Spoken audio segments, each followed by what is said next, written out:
प्रिय छात्रों, आज के इस वीडियो में 8th ग्रेड अभ्यास पुस्तिका 2023 का जो आपका नया पुस्तक आया है, तो यहाँ पे पूरे के पूरे क्वेश्चन के आंसर देखेंगे।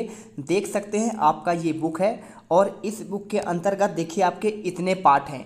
ठीक है, तो पाठ आपका देखिए, पहला आपका फसल उत्पादन है, सूक्ष्म जीव है, कोयला और पेट्रोलियम है, दहन और ज्वाला है, पौधे जंतु संरक्षण। तो आपका ये आपके सारे पाठ हैं। तो आज के इस वीडियो में पाठ 1 से लेकर पाठ 5 तक का संपूर्ण सलूशन, यानी आपको पेज नंबर आपका 4 से लेकर यहाँ पे देखिए पेज नंबर आपका 39 तक का आंसर एक ही वीडियो पर कंप्लीट आपका सलूशन देंगे।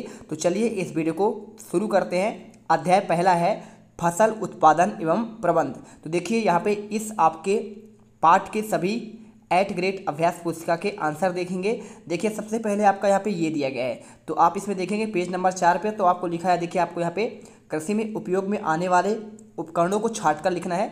तो देखिए आपको यहाँ पे इतने आपके ऑप्शन दिए हैं, इनमें से हल, ट्रैक्टर, कुदाली और सीड ड्रिल ये आपके कृषि में उपयोग होते हैं। सेकंड देखिए, यदि कोई आपका उपकरण आपने देखे हैं तो यहाँ पे आपको लिखना है। तो देखिए रोटावेटर आपने देखा होगा, ठीक है, मिट्टी का ढेला आपको फोड़ने काम आता है। कल्टीवेटर देखिए पीछे आपका यहाँ पे जोतने काम आता है। पावर टिलर आपका होता है और हंसिया होता है। ठीक है, चलिए इसके बाद जो आपको जो क्वेश्चन यहाँ पे दिया गया है, चलो फसलें बोएं। अब इसमें देखिए कुछ आपका लिखा है बुआई। तो मिट्टी तैयार करने के लिए देखिए आपको निम्न शब्दों का चयन करना है। तो आपको यहाँ पे बुआई करना है, खाद एवं उर्वरक देना यहाँ पे लिखना है। और इसके बाद देखिए क्या होता है, किस लिए आपका सिंचाई और खरपतवार सुरक्षा, कटाई के बाद आपको यहाँ पे भंडारण। ठीक है, तो आप यहाँ पे आंसर करिए। इसके बाद आपका जो क्वेश्चन आता है, क्वेश्चन पहला, दिए गए शब्दों में से चुनकर रिक्त स्थानों की पूर्ति करना है। गोबर एवं पौधा, खरीफ छिड़काव तंत्र, खरपतवारनाशी, सीड ड्रिल। तो देखिए जून से सितंबर माह तक क्या होता है, तो आपका खरीफ फसलें बोई जाती हैं। दूसरा देखिए यहाँ पे सीड ड्रिल द्वारा यंत्र की बुवाई करने में श्रम और समय की बचत होती है। खाद एक प्राकृतिक पदार्थ है, गोबर एवं पौधा के अवशेष के विघटन से प्राप्त होता है। असमतल भूमि वाले क्षेत्रों में सिंचाई के लिए छिड़काव तंत्र का उपयोग होता है। और देखिए 2,4-D एक क्या है, एक खरपतवारनाशी है।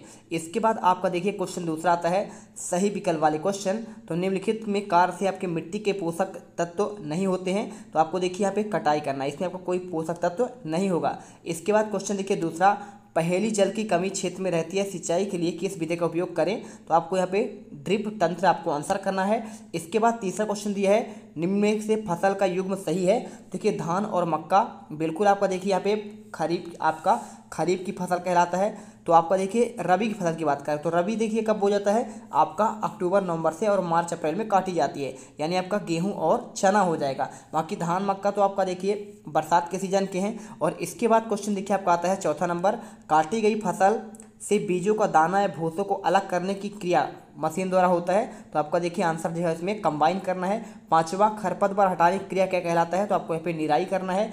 इसके बाद देखिए क्वेश्चन आपका आता है छठा, पौधे द्वारा लगाकर उपयोग की जाने वाले मृदा में पोषक तत्वों की मात्रा कम होने लगती है। पौधे की अच्छी पैदावार के लिए मृदा में खाद एवं उर्वरक मिलाए जाते हैं। खाद एवं उर्वरक में पाए जाने वाले पोषक तत्वों का सही युग्म क्या है, तो आपको देखिए answer D number, nitrogen, potassium और आपका फास्फोरस करना है। इसके बाद देखिए क्वेश्चन आपका चौथा आता है, फसल से आप क्या समझते हैं, फसलों को कितने वर्गों में बांटा गया है। तो देखिए आपको लिखना है, आपका 2 वर्गों में बांटा गया है। पहला आपका खरीफ फसल, दूसरा आपका रबी फसल। और पांचवा देखिए लिखा है, बीजों को उचित दूरी पर बोना क्यों आवश्यक है। तो देखिए आपको यहाँ पे, क्योंकि देखिए सूर्य का प्रकाश, पोषक एवं जल पर्याप्त मात्रा में प्राप्त होता रहे, इससे आपको उचित दूरी पर बोना चाहिए। इसके बाद देखिए क्वेश्चन आता है छठा, सिंचाई के परंपरागत स्रोतों के नाम। तो आपको देखिए 3 आपके नाम है, एक आपका मोट है घिरनी, दूसरा चेन पंप, तीसरा आपका ढेकली और चौथा आपका रहड़।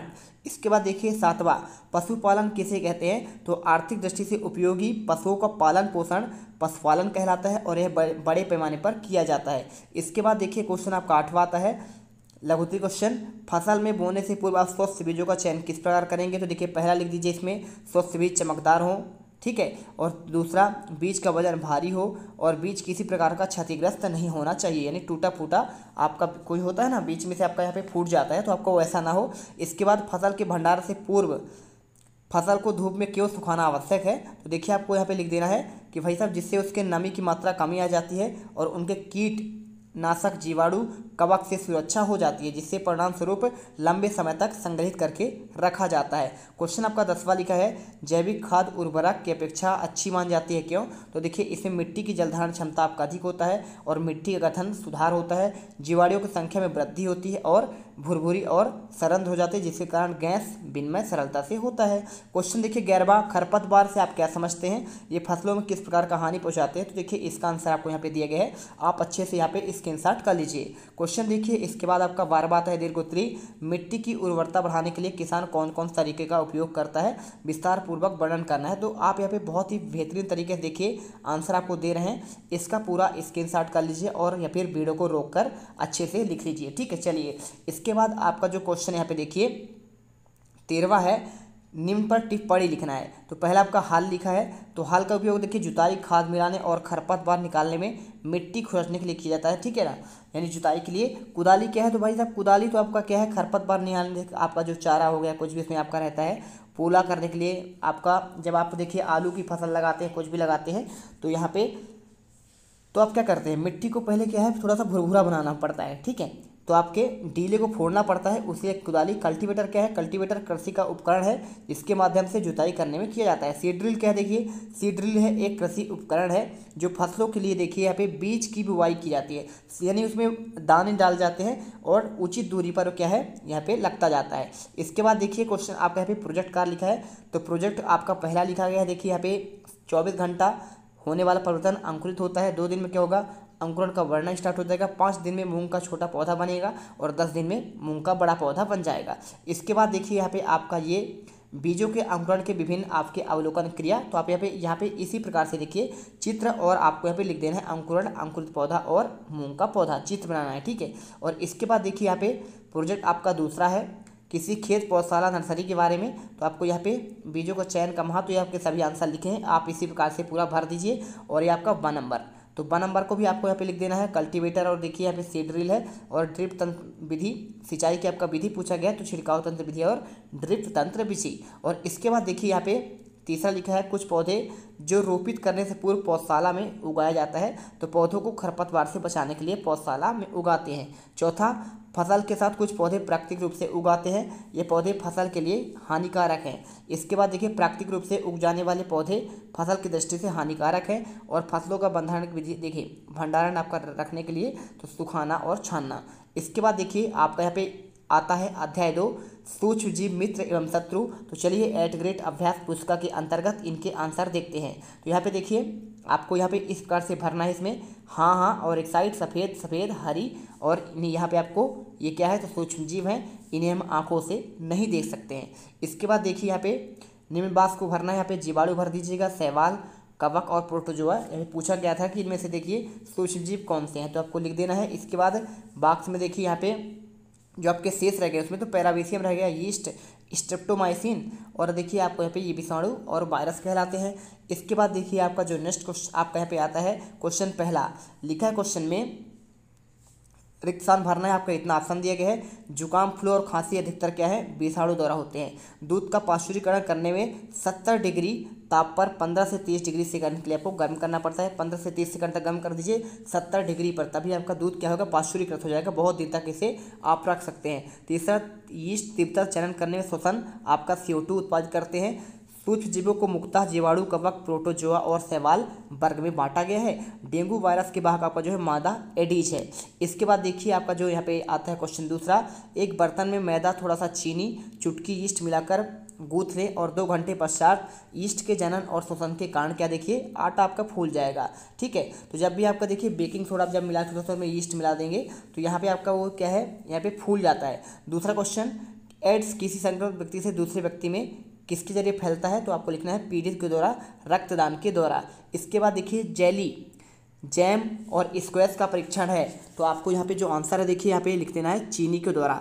इसके बाद देखिए आपका जो नेक्स्ट क्वेश्चन आता है इसमें चौथा, नाइट्रोजन चक्र के दौरान वायुमंडल में नाइट्रोजन की मात्रा क्या होती है, तो आपका यहाँ पे स्थिर रहता है। इसके बाद देखिए चौथा लिखा है चिकन पॉक्स का रोग सूक्ष्म जीव कौन सा है, तो आपको यहाँ पे वायरस कहलाता है। और इसके बाद पहेली को डॉक्टर ने खून की जांच मलेरिया से ग्रसित बताया है, तो आंसर मादा एनाफ्लीज मच्छर कहलाएगा।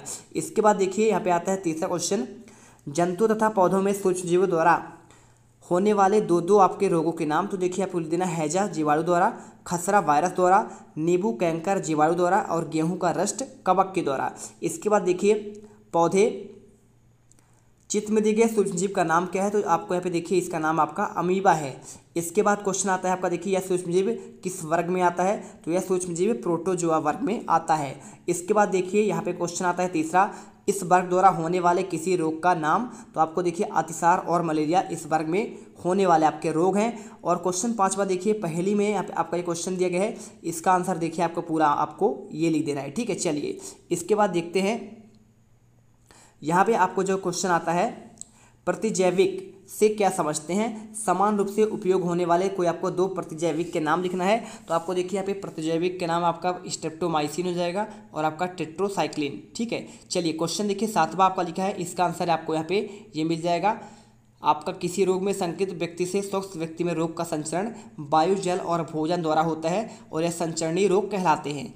इसके बाद देखिए यहाँ पे आपका जो क्वेश्चन आता है लघुत्तरी क्वेश्चन, वैक्सीन टीका किस प्रकार का आपका कार्य करता है। तो वैक्सीन टीका हमारे शरीर में आने वाले जीवाणु, वायरस आदि से लड़ने के लिए तैयार करता है और टीका एक जीवों के शरीर का उपयोग करके बनाया गया द्रव्य है जिसके प्रयोग शरीर में किसी रोग विशेष लड़ने की क्षमता बढ़ जाती है। आपको आंसर कर देना है। क्वेश्चन देखिए 11वां नवा आपका आता है, पाश्चुरीकरण से क्या समझते हैं। तो इसका देखिए इस प्रक्रिया की खोज किस वैज्ञानिक ने की। तो आपका जो पाश्चुरीकरण है ना, यहाँ पे लुई पाश्चर नामक वैज्ञानिक ने किया था। तो पूरा आंसर आप यहाँ पे कर लीजिए। इसके बाद देखिए क्वेश्चन आपका यहाँ पे 10वां आता है। तो 10वें का आंसर देखिए, आम का अचार काफ़ी समय तक संदूषित नहीं रहता है। तो आप इसका आंसर आपको ये लिख देना है। ठीक है, इसके बाद देखिए दूसरा, क्या आपके दादी मम्मी किन सामग्रियों को सूक्ष्मजीव को बचा कर रखते हैं। तो आपको देखिए लिख देना भोजन, सब्जी, आम, ब्रेड और संतरा। इसके बाद आता है आपका इसमें तीसरा, चीनी के उपयोग में किन किन खाद्य पदार्थों का लंबे समय से सुरक्षित रखा जाता है। तो आपको देखिए यहाँ पे जैम और जेली, आपको यहाँ पे ये आंसर कर देना है।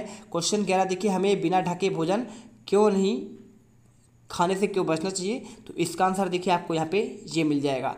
इसके बाद क्वेश्चन देखिए आपका आता है, पौधे में सूक्ष्मजीव द्वारा होने वाले कुछ आपके रोगों के नाम, संचरण का तरीका आपको लिखना है। तो देखिए आपको यहाँ पे पादप आपका रोग कौन है, नींबू कैंकर, गेहूं का रस्ट रोग, भिंडी के आपका पीत रोग किससे होता है, जीवाणु से, रस्ट रोग होता है कवक से और भिंडी में आपका वायरस से। देखिए संचरण क्या है आपका वायु के माध्यम से, और ये वायु और बीज दोनों में होता है और आपका ये कीट द्वारा। ठीक है, इसके बाद देखिए यहाँ पे आपका दीर्घोत्तरी क्वेश्चन, नाइट्रोजन चक्र को आरेख द्वारा आपको समझाना है। तो आपको देखिए पूरा आंसर आपको यहाँ पे यह नाइट्रोजन चक्र का दिया गया है, आपको यहाँ पे ये आपको पूरा बनाना पड़ेगा।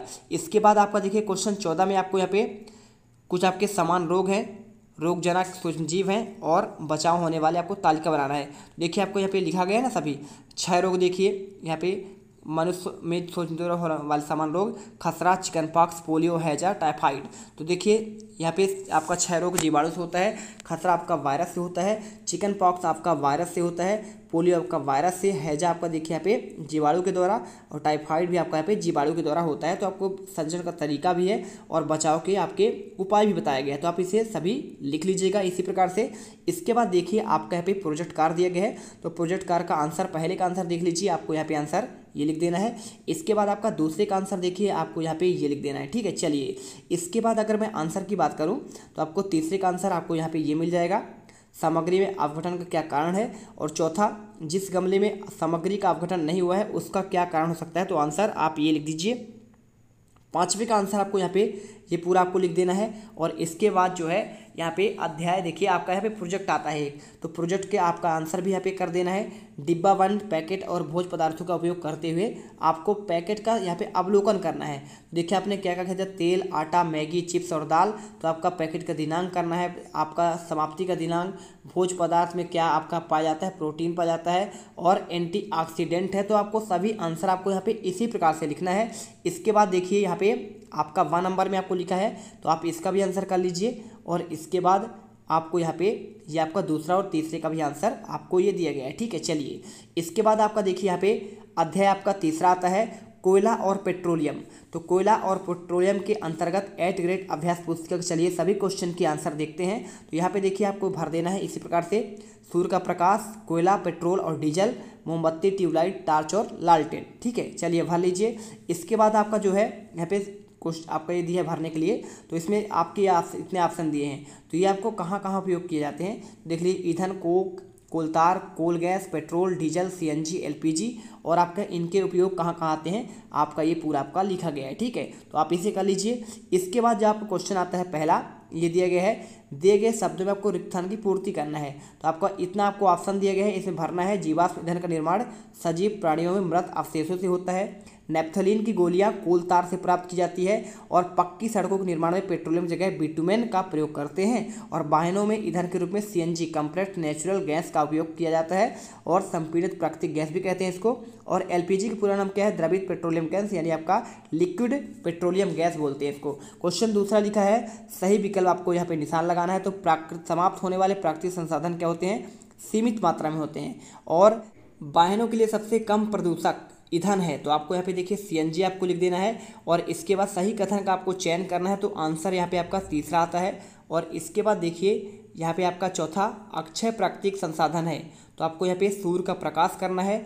इसके बाद पांचवा, निम्न में से कार्बन का लगभग शुद्ध रूप है, तो आपको यहाँ पे देखिए कोक आंसर करना है। ठीक है, इसके बाद देखिए यहाँ पे अति लघुत्तरीय क्वेश्चन आता है तीसरा नंबर, समाप्त होने वाले अक्षय प्राकृतिक संसाधनों को वर्गीकृत कीजिए। हवा, सूर्य प्रकाश, पानी, वन, वन्यजीव और कोयला। तो आपको यहाँ पे देखिए समाप्त होने वाले आपके संसाधन है वन, वन्यजीव और कोयला। और अक्षय प्राकृतिक संसाधन क्या है, हवा है, सूर्य का प्रकाश और पानी है। इसके बाद देखिए चौथा, कार्बनीकरण क्या है, आपको यहाँ पे लिखना पड़ेगा। तो देखिए पूरा आंसर जो है आपको यहाँ पे दिया गया है, मृत वनस्पति के धीमे प्रक्रम द्वारा कोयले में परिवर्तन को कार्बनीकरण कहते हैं, क्योंकि यह वनस्पति के अवशेषों से बना होता है, अतः कोयले को जीवाश्म ईंधन भी कहते हैं। चलिए, इसके बाद आपका क्वेश्चन आता है पांचवा, भारत में प्राकृतिक गैस कहाँ कहाँ पाई जाती है।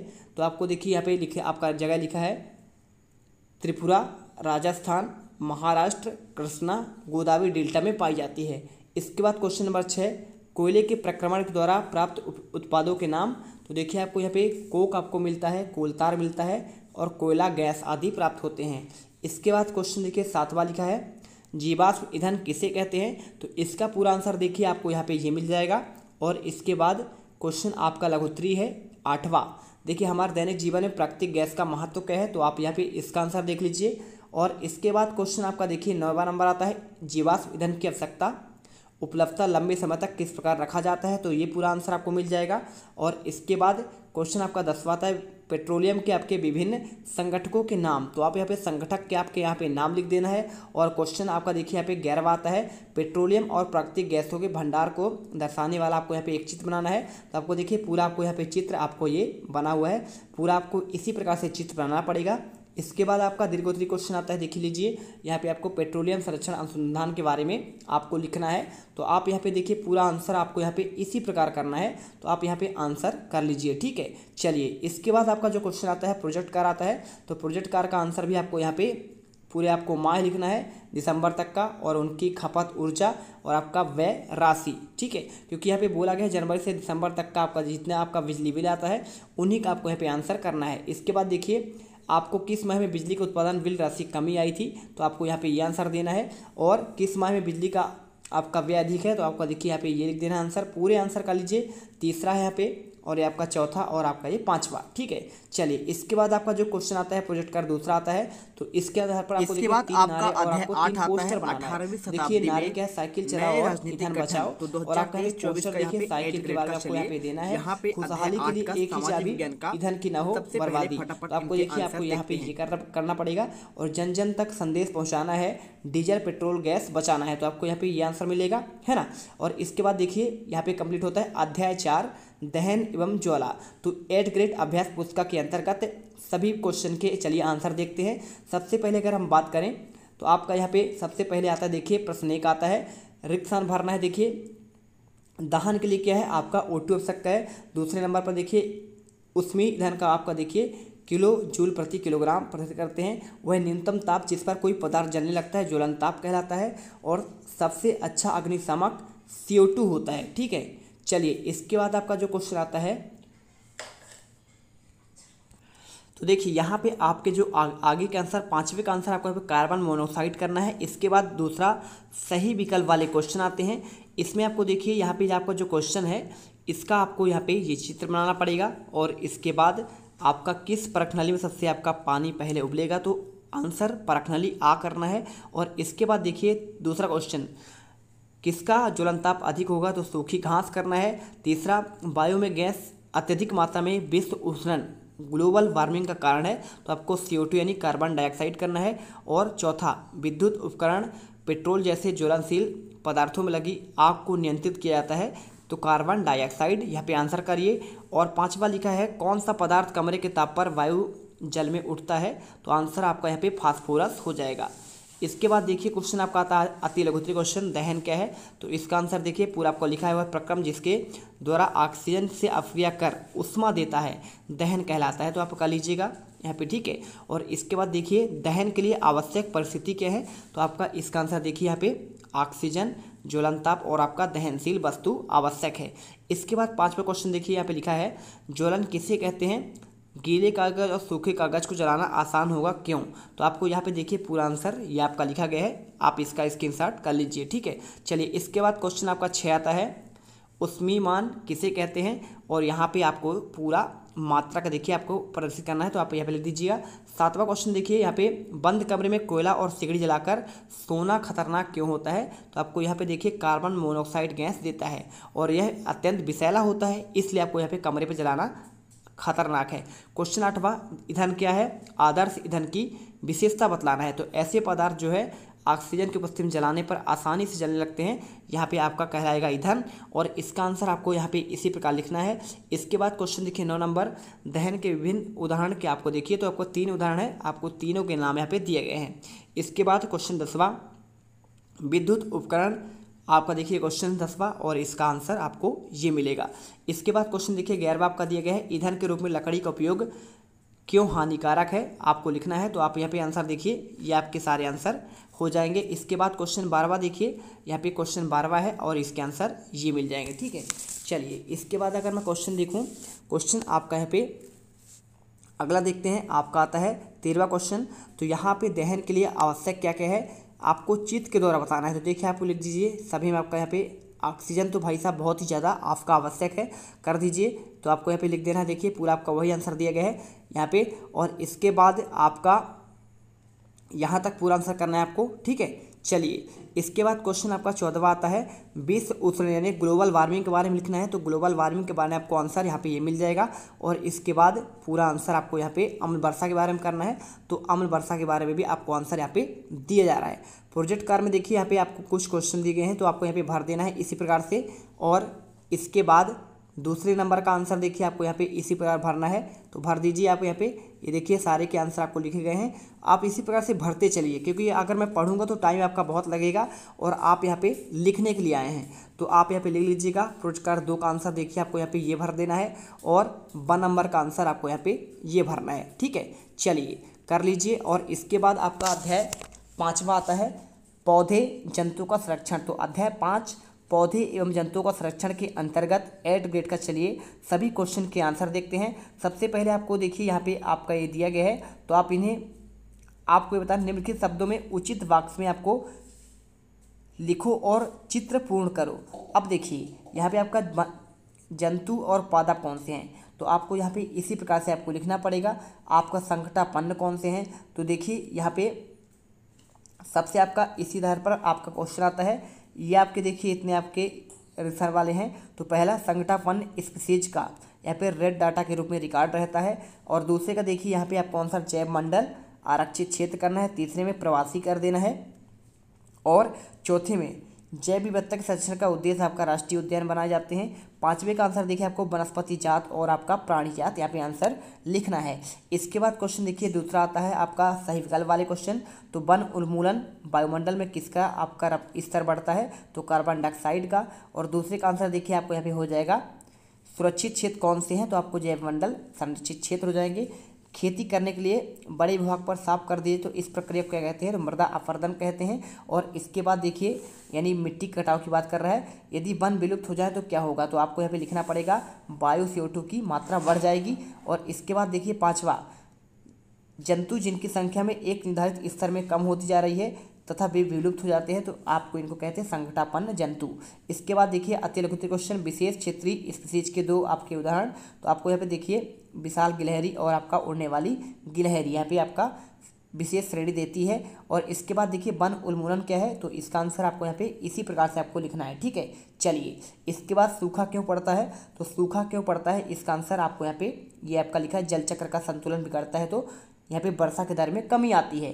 क्वेश्चन देखिए चौथा, राष्ट्रीय उद्यान क्यों बनाए जाते हैं, तो राष्ट्रीय उद्यान वनस्पति जात, प्राणी जात और आपका दृश्य भूमि तथा ऐतिहासिक वस्तुओं द्वारा संरक्षण करते हैं, इसलिए राष्ट्रीय उद्यान बनाए जाते हैं।